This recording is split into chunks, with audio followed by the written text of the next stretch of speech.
Nggak apa-apa, nggak apa-apa. Itu sebagian pendapat nggak apa-apa. Bahkan dalam mazhab Imam Syafi'i. Tapi dia jadi makmum, ya, jadi makmum supaya menyempurnakan saudaranya itu dapat ganjaran jamaah, ya. Tapi jangan jadikan ini sebagai rutinitas, jangan. Ini makomnya ini darurat.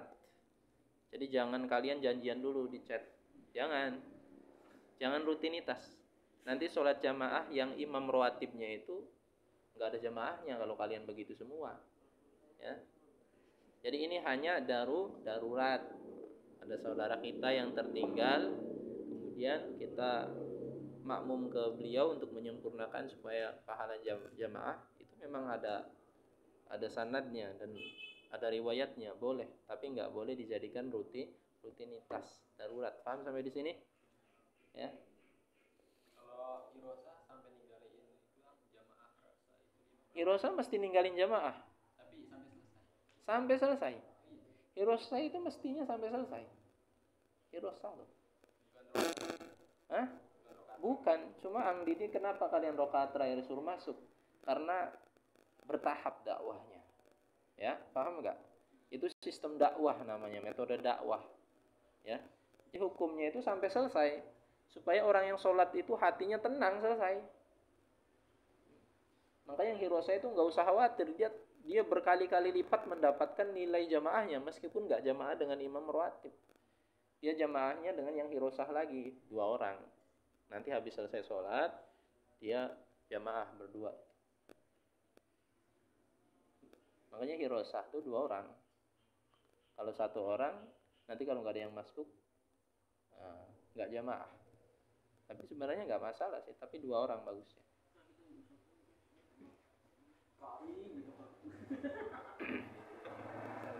Ya, tapi nggak boleh juga ya di rolling, sapam aja ada rollingannya, ya, ada jam-jamnya kan, ya. Tapi rosa itu jangan jelang khutbah, yang kata Angdi dinilai pahalanya itu supaya lebih bertambah beresin sendal.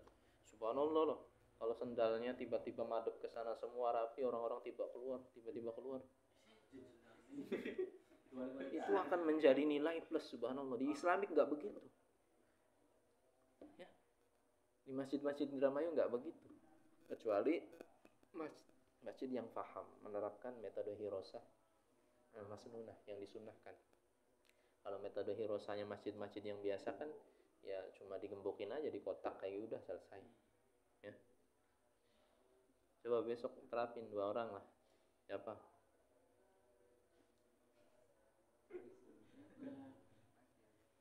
Iya, Farul sama Ridan. Oh, apa? Di Sabtu ini.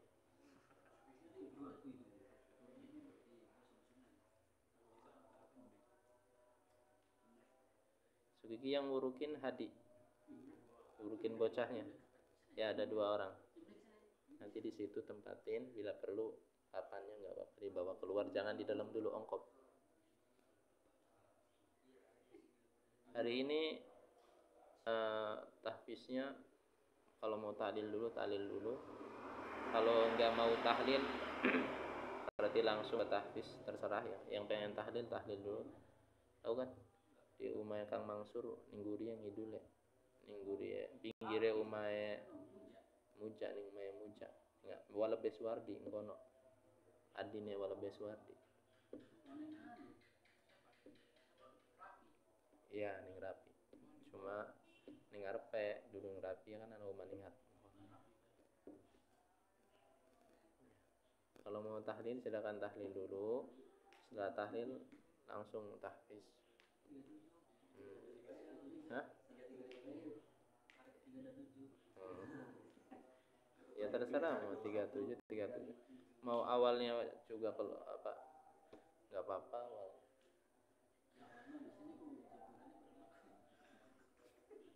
Lengkap, awal masih lengkap.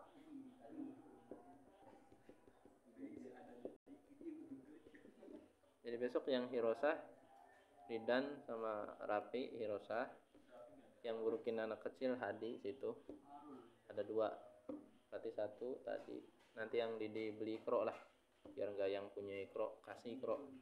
Cuma dengan syarat orang tuanya konfirmasi dengan yang didik, biar ada suhbahnya, ada berkahnya ilmunya. Din sedunia.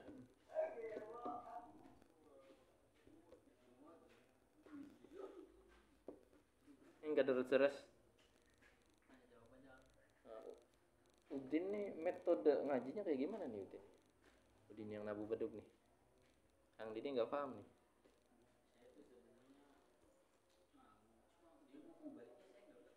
Oh.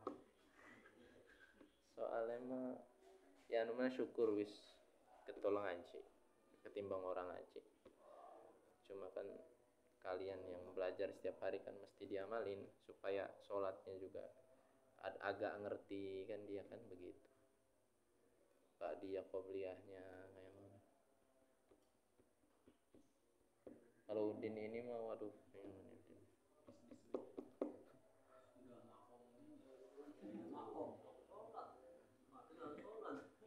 Hah? Oh kan sholat. Mana naban sholat dulu.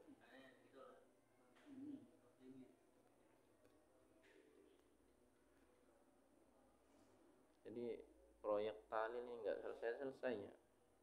Raffi sama Rivaldo nih ya. Dulu ya kuno. Ini kan keganggu bae hafalan cuma ya riwe man.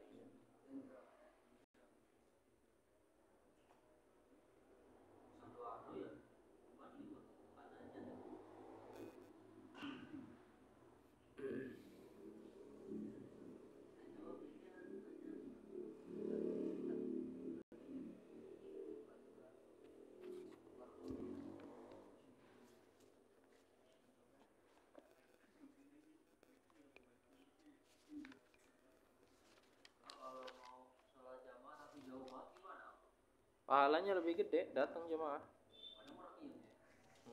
Ini yang menjadi masalah. Ya. Salah satu penggantinya Bilal bin Rabah kan Abdullah bin Umi Maktum. Beliau tuh buta, yang pernah diceritakan dalam hadis. Beliau rumahnya jauh juga, tapi Rasulullah masih mewajibkan beliau untuk sholat jamaah karena beliau mendengar. Ya wis. Tapi ndelang ora. Oh ya buta. Ya sudah. Wis krungu ora buta. Budak. Ya enggak bisa. Ana beli sing ngono. Hah? Berarti dia ibadahnya sebisanya dia, sepahamnya dia.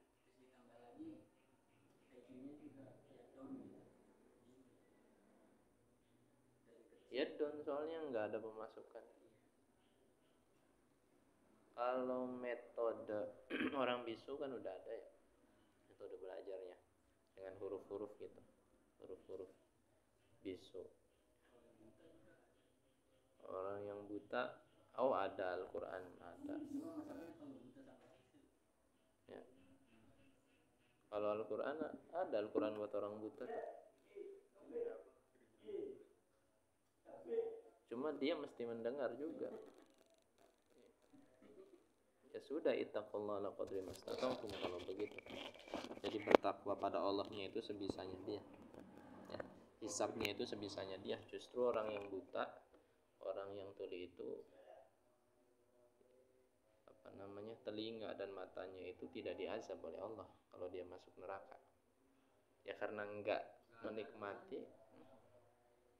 Ya. Kalian pengen gitu.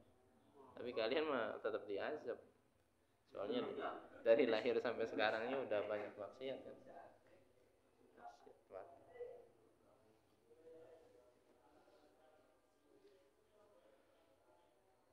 Ya, orang ngaji dingin, silakan yang pengen nanya.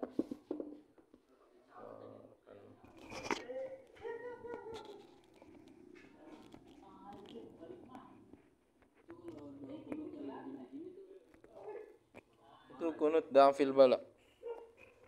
Ya. Itu kunut da'fil bala. Itu bagian daripada isyarah. Isyarah da'fil bala. Gak mesti begitu, tapi memang boleh juga begitu. Tapi Ang Didi gak mengamalkan begitu. Jadi yang mengamalkan boleh, yang gak mengamalkan silahkan. Ya, maksudnya mengamalkan tangannya. Ya. Itu ketika da'fil bala kan begini. Jadi bukan begini, begini. Ya, begini. Menolak. Itu isyarat untuk menolak bala. Allahumma Allahumma la tada' lana dzamban dan seterusnya. Ya. Allahumma adfa'anna al-bala wal waba wal fahsa wal zalazila wal fitan wal mihan. Ya. Aja mungkin gini, nolak.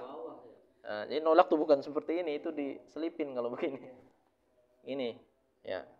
Jadi pas kan pertama kunut biasa, Allahumma hdina fiman hadait. Selesai kunut biasa. Terus Allahumma adfa'annal bala, baru begini berubah. Wal waba wal fahsa wal zalazila wal fitan wal mihan ma dhahara minha wa ma batan min baladina hadha khasah, Indonesia misalnya. Wa min sairil buldanil muslimina 'ammah. Terus jangan ditambahin misalnya kayak doa anti corona. Dulu kan corona, Allahumma inna na'udzubika minal baros. Begini. Ya. Silakan, ada riwayatnya boleh? Hari sholat duha, bolong rakaat, surat apa? Bebas. Hafalnya kulhu bahe. Ya kan, dianjurkan. Bagusnya mah baca surat berbeda dan aja singsal. Jadi kan Al-Qur'an kan pertama ya sing Al-Fatihah ki. Nah, maka aja singsal ketika membaca Al-Baqarah ning rakaat pertama, berarti ning rakaat kedua Al-Baqarah selanjutnya mangkonon. Atau ning rakaat pertama Al-Baqarah 2 juz setengah misalnya. Rakaat kedua sejus Ali Imran yang konon. Misalnya singgana, jadi Al-Qur'an kudu disingguri ya. Singgana sing arep sing Al-Fatihah. Ini bagian adab ketika membaca Al-Qur'an di dalam sholat. Jadi kalau rakaat pertama An-Naba, rakaat kedua jangan ngambil Tabarakalladzi. Ya, rakaat kedua ambil An-Nasiat. Meskipun boleh sungsal atau sungsang, boleh. Cuma itu kurang baik.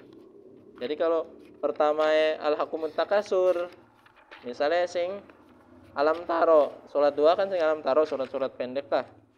Ya tinggal be mengduur. Alam Taro, entas Alam Taro, Al-Quraisy, kayak mana? Alam Taro rakaat pertama, Al-Quraisy rakaat kedua. Salam gua oli 2 rakaat. Terus sambung kono.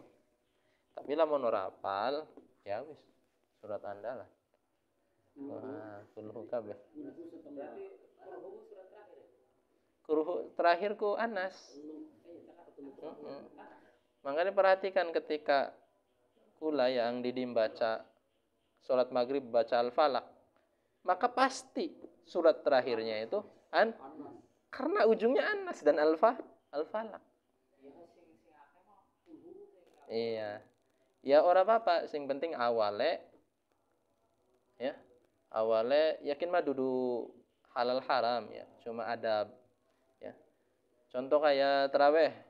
Aku luka be belakangnya kah? Ya, kenapa itu lebih diutamakan? Karena memang terkait masalah adat istiadat. Ya, adat istiadat ana hukumnya maning dalam ilmu usul fiqh al-adal muhakkamah. Adat itu bisa menghukumi, yang penting tidak bertentangan dengan syariat agama Islam. Kadang-kadang maksudnya sebenarnya bahasanya umpama ini apa ini ya, kamu langsung flow dulu dinasti rakaat pertama. Kelalen. Iya, Ya, ora apa-apa. headingannya Berarti rakaat kedua ina atau ina. Ora apa-apa, sekali lagi sebenarnya tidak apa-apa. Ya, cuma kan anak istilahnya estetika, keindahan. Ya. Jadi ada orang awam yang ibadah. Orang awam yang ibadah itu dia nggak tahu ilmu. Segala macam hukum dia labrak. Maka ibadahnya ini mardud, ya. ibadahnya tertolak di hadapan Allah. Orang awam, maka mesti belajar. Ya, ada orang kelasan, orang yang tahu, yang alim, ya, dia tahu ilmu hukum, kaidah-kaidah fikih, tapi dia belum mengerti estetika, belum mengerti keindahan adab, maka sholatnya diterima tetap. Ya. Maka yang sempurna itu tadi, adabnya dipakai, ya, hukumnya juga dipakai. Nanti biar kelihatan indah ketika orang memperhatikan. Ya, jangan sampai awal kita membaca An-Nas di rakaat pertama, rakaat kedua Al-Baqarah. Nah, jadi gunanya rakaat pertama itu kenapa identik dengan surat yang panjang? Karena nunggu orang-orang, barangkali ada yang terlambat seperti itu.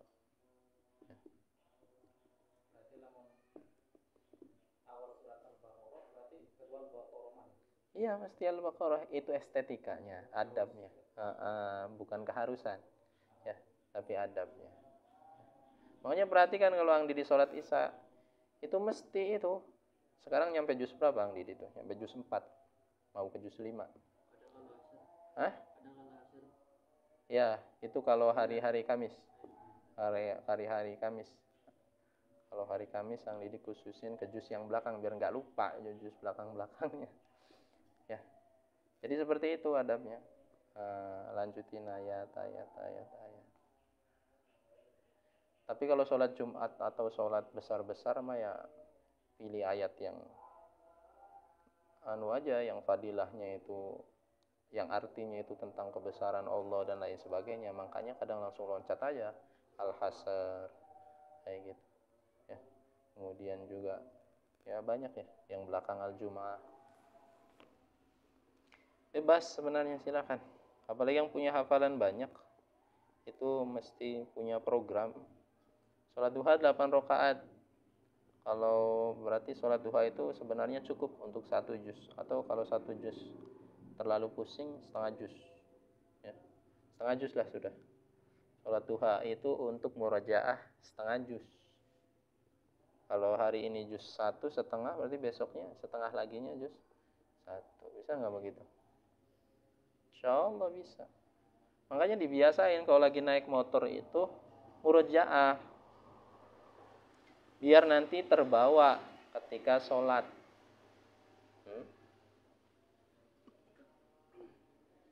Ya.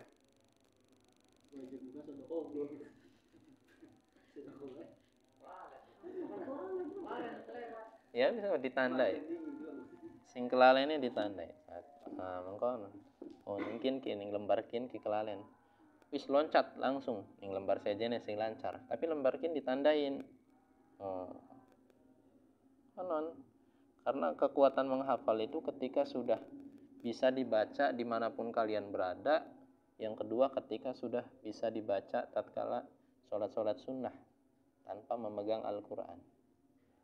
Nanti itu kuat di kepalanya tuh hafalan. Ya, meskipun nanti tetap murajaah. Seperti itu. Ya. Ang Didi aja targetnya ini sehari ini 15 juz targetnya. Cuma karena memang susah sekali. Dari jam 12 malam sampai jam 3 itu Ang Didi nggak dapat 10 juz. Keburu ngantuk dulu. Ya. Baru 5 juz Ang Didi udah ngantuk, nggak kuat. Sebenarnya kuat aja ya Ang Didi berdoa pada Allah supaya minta dicukupkan tidurnya cuma 1 jam Ang Didi ini. Soalnya biar nyampe target gitu. Biar hafalannya kuat. Ya. Tapi ya doakan saja. Soalnya ada dalam salah satu kisah para alim ulama itu, ada yang berdoa supaya tidur malamnya itu dicukupkan 1 jam. Jadi setelah 1 jam tidur itu fresh, terus anggota badan juga enak, nggak ada sakit dan lain sebagainya. Karena hakikatnya semuanya atas kehendak Allah. Meskipun secara ilmu kedokteran kurang tidur, tetapi kalau Allah berkehendak nggak mustahil. Ya jangan lupa ya Allah ya, nanti aja. Yang nggak punya kepentingan jangan kayak Ang Didi, soalnya mata ya beli karuan. Ang Didi murojaah jam 12 itu nyampe jam 3. Setiap sejus itu Ang Didi istirahat paling lama 15 menit. itu tetap nggak keburu nyampe jam 3. Dan Ang Didi nyesel. Soalnya kalau udah jam 3 ke bawah itu udah kesibukannya macam-macam. Anak bangun lah dan lain sebagainya. Ya. Kalau siang hari apalagi? Subhanallah. Sebenarnya ya, makanya kalian yang hari ini masih sendiri silakan berkorban banyak dengan waktu untuk ibadah sudah. Korban banyak untuk hafal dan lain sebagainya. Nah, gitu. Subhanallah kan. Tahfiz. Kita maghrib di sini. Habis sisa tahfiz sampai jam setengah 10. Jam setengah 10 nyampe jam 12 itu waktu refreshing yang di itu. Nyari leleh dan lain sebagainya. Ya. Karena jam 12 malam ini siap tarung lagi. Sejus 15 menit. 15 menit istirahat. Istirahatnya nggak boleh tidur. Kalau istirahatnya tidur, bablas. Hah? Harus dijaga, nggak bisa. Nggak bisa. Ya.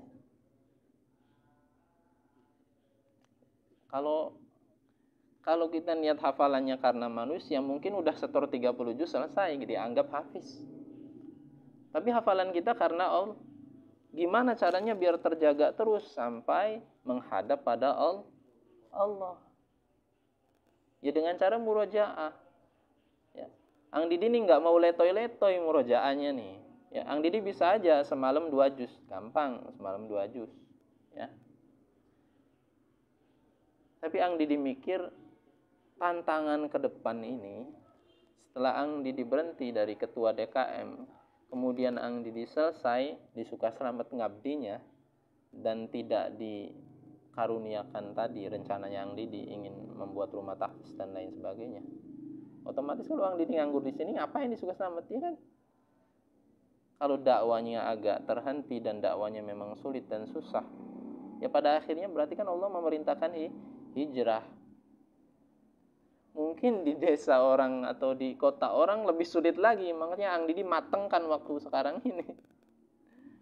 Seperti itu. Tapi doakan saja supaya rumah tahfiz terlaksanakan, biar Ang Didi tetap di sini. Ya. Kemudian masyarakat juga sadar pentingnya pendidikan Al-Quran, seperti itu. Supaya juga Ang Didi ada solusi penghasilan. Soalnya kalau dakwah di Sukaselamet itu selain dia bisa mengaji, mesti punya penghasilan. Gak punya penghasilan, gak bisa. Ya. Karena orang Sukaselamet belum mengerti tentang bagaimana menghormati ahli Quran, para alim ulama belum mengerti. Dan Ang Didi hargai itu. Ya karena tujuan Ang Didi ini dakwah.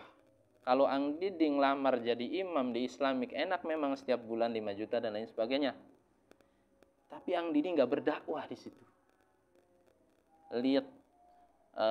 Lihat kampung kelahiran yang seperti ini, yang belum mengenal Al-Quran. Ya, maka bagian daripada hidupnya Ang Didi itu dakwah, dan dakwah itu pasti sulit dan susah. Seperti itu. Ya wajar. Sulitnya di apa? Ya terutama ya tadi. Mungkin kita mesti mujahadah dulu agak sederhana, bahkan nggak sederhana ya. Kadang-kadang buat makan belangsak. Ya. Jadi kalian yang masih hari ini masih sendiri, karena Ang Didi ini 30 juz ini sebenarnya untuk mencapai 30 juz itu ketika sudah menikah. Sebelum-sebelumnya itu masih dalam rangka berusaha. Makanya kalau bisa kalian itu sebelum menikah sudah selesai, sudah mutkin. Apa mutkin tuh? Mutkin itu hafalan kalian seperti membaca Al-Fatihah. Jadi kalau lupa itu cepat kembali. Siratal ladzina an'amta.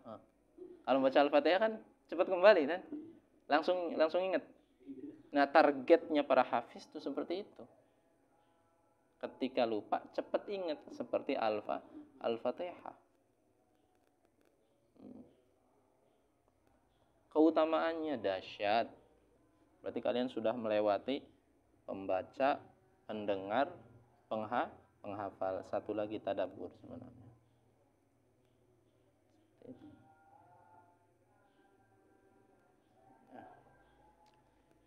Jadi besok hadi ngurukin saanane bae ana diwuruki lakaya ora. Ya. Yang Hirosa sing jaga motor Raffi karo Parul karo Ridan. Ya.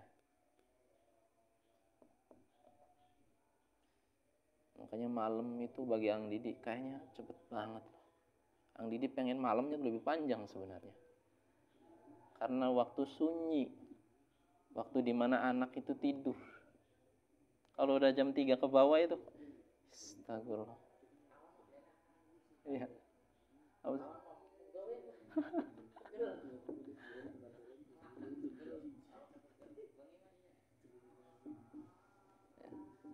Jadi hari ini yang masih sejus, ya usahakan setiap hari di murojaah. Sejus itu berapa menit sih? Sejam.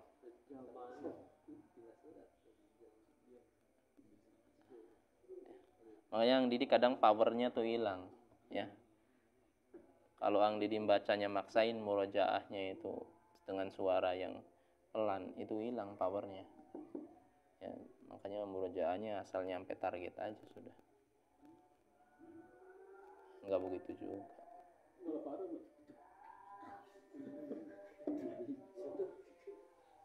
Ya, ini namanya dakwah. Enggak apa-apa, dakwah memang susah. Ya. Suiki wis anak, suiki maghrib.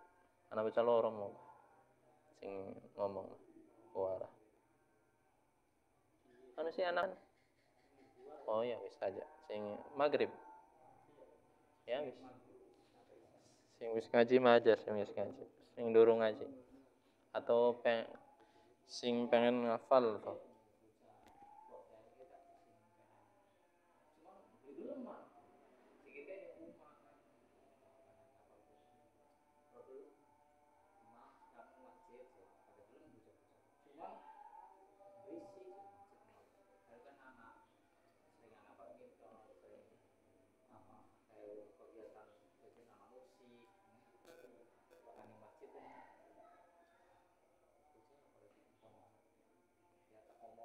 Yang kene bae maghrib. Maghrib bocah cilik sing wis lancar Quran gak bisa tahfiz. Tinggal bagi aja bagi 2. Ya kan? Sing buruk sebelah kanan, sing tahfiz sebelah kene. Boleh sudah. Setengah jam tuh bisa dapat setengah.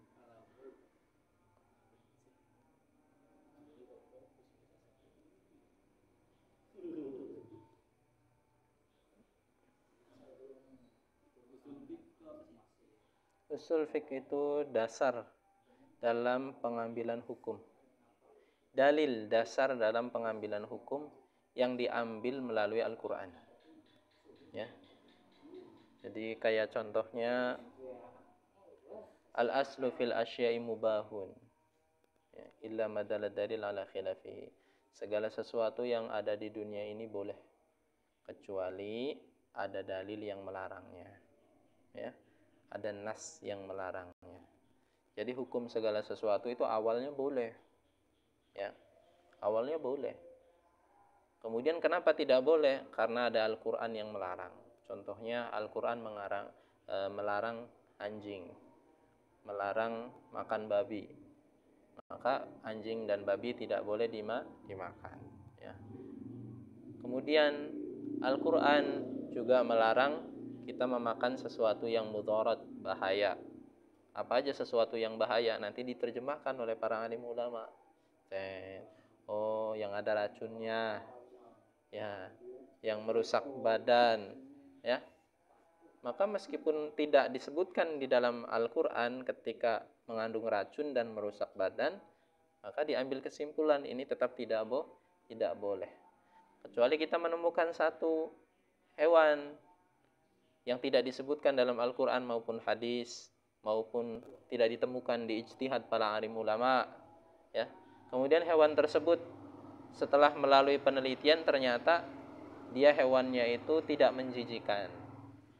hewannya tidak makan sesuatu yang kotor bangkai, hewannya tidak menerkam, hewannya itu herbivora misalnya. Tapi hewannya ini kita baru lihat. Ya. Tapi setelah melalui proses seperti itu, ya, maka halal. Meskipun demikian, tetap kita merujuk kepada MUI nanti, yang banyak para alim ulama di situ berkumpul. Jangan satu ulama, khawatir ulama ini satu penelitiannya ini tidak melalui proses yang panjang. Tapi kita juga jangan meremehkan pendapatnya para alim ulama. Nah, bagaimanapun beliau faham tentang bagaimana mengambil intisari hukum. Jadi usul fikih itu seperti itu. Kayak contoh al-adat al-muhakkamah. Adat itu bisa menjadi hukum, tapi tidak boleh bertentangan dengan syariat agama Adat makan di lapangan, boleh nggak? Boleh orang makan di lapangan. Ya. Kan haram. Kodok haram. Kodok jelas haram. Rokok, kamu suka rokok nggak? Ntar dulu satu-satu. Kodok tuh haram ya, jelas ada hadisnya disebutkan oleh Rasulullah. Ketika itu ada tabib, ntar satu-satu, bro.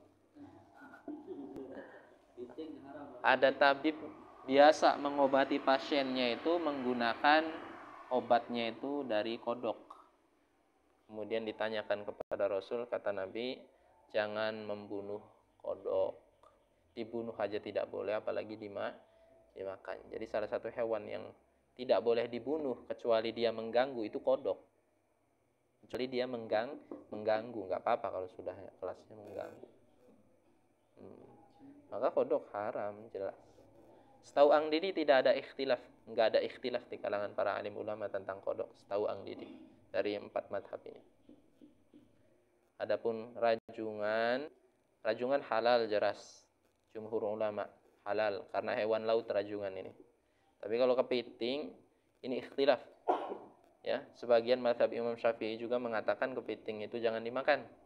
Tapi sebagian mazhab Syafi'i juga mengatakan kepiting boleh dimakan. Termasuk mazhab Maliki itu membolehkan kepiting. Ya, karena kepiting itu bukan yuyu. Kalau yuyu itu air tawar dia, menjijikan. Coba aja kamu cium baunya itu. Membacin. Ya, tapi kalau kepiting itu payau di antara air asin dan air tawar. Ya, makanya ada ikhtilaf. Artinya yang makan, ya, saudara kita makan kepiting, berarti kan ada pendapat yang membolehkan. Maka ya sudahlah. Kalian yang berhati-hati hidupnya zuhud, berarti nggak makan kan? Ya sudah, seperti itu. Ya.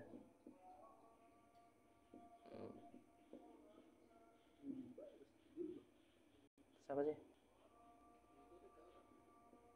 Masjidnya siapa? Masjidnya siapa?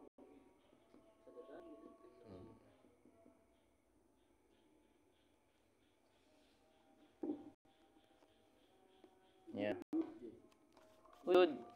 Udud nih kata para alim ulama haram.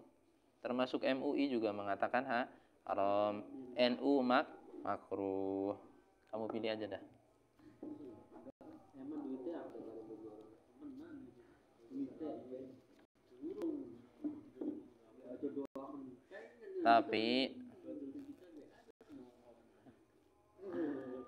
Tapi lebih baik mana?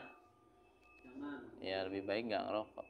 Akal yang sehat itu tidak dapat dibohongi. Yakin. Akal yang sehat dan hati yang sehat itu nggak dapat dibohongi. Tanyakan aja ke orang yang ngerokok. Pengennya priwe emang digaku. Nah. Iya. Kan maring udut beli.